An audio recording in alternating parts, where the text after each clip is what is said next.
Black Panther എന്ന മൂവിയിൽ വക്കാണ്ടയുടെ രാജാവിനെ തെരഞ്ഞെടുക്കാൻ വേണ്ടിയിട്ട് ടീച്ചലയും കിൽമോങ്ങറും തമ്മിൽ ഒരു റിച്വൽ ഫൈറ്റ് നടത്തുന്നുണ്ട്. പോരാട്ടത്തിന്റെ അവസാനം ടീച്ചലെ വാട്ടർഫാൾസിലേക്ക് തള്ളിയിട്ട് കിൽമോങ്ങർ വിജയിക്കുന്നതായിട്ടും വക്കാണ്ടൻസ് കിൽമോങ്ങറിനെ അവരുടെ രാജാവായിട്ട് ആക്സെപ്റ്റ് ചെയ്യുന്നതായിട്ടുമാണ് നമുക്ക് കാണുവാൻ സാധിക്കുന്നത്.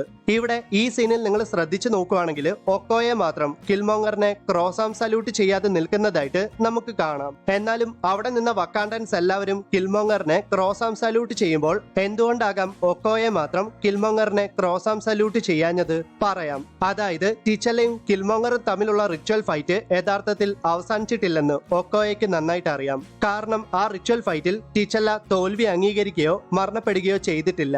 അപ്പോൾ അങ്ങനെ നോക്കുവാണെങ്കിൽ അവർ തമ്മിലുള്ള റിച്വൽ ഫൈറ്റ് അവസാനിച്ചിട്ടില്ല എന്ന് വേണം പറയാൻ. പിന്നീട് ടീച്ചല്ല അഥവാ ബ്ലാക്ക് പാന്തർ വക്കാണ്ടയിലേക്ക് തിരിച്ചെത്തുമ്പോൾ ടീച്ചല്ല കിൽമോങ്ങറിനോട് ഇങ്ങനെ പറയുന്നുണ്ട്.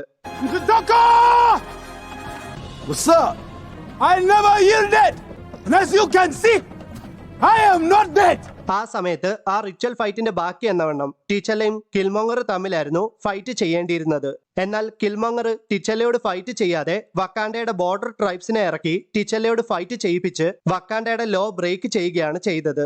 എപ്പോഴാണോ കിൽമോങ്ങർ വക്കാണ്ടയുടെ ലോ ബ്രേക്ക് ചെയ്തത് അപ്പോൾ തന്നെ ഒക്കോയെ കിൽമോങ്ങറിനെതിരെ തിരിയുകയായിരുന്നു. ഏതവസ്ഥയിലും ഏത് ഘട്ടത്തിലും തന്റെ രാജ്യമായ വക്കാണ്ടയോടും അവിടുത്തെ നിയമത്തോടും ഒക്കോയെ നീതി പുലർത്തിയിരുന്നു എന്നാണ് ഇതിൽ നിന്നും നമുക്ക് മനസ്സിലാക്കുവാനായിട്ട് സാധിക്കുന്നത്.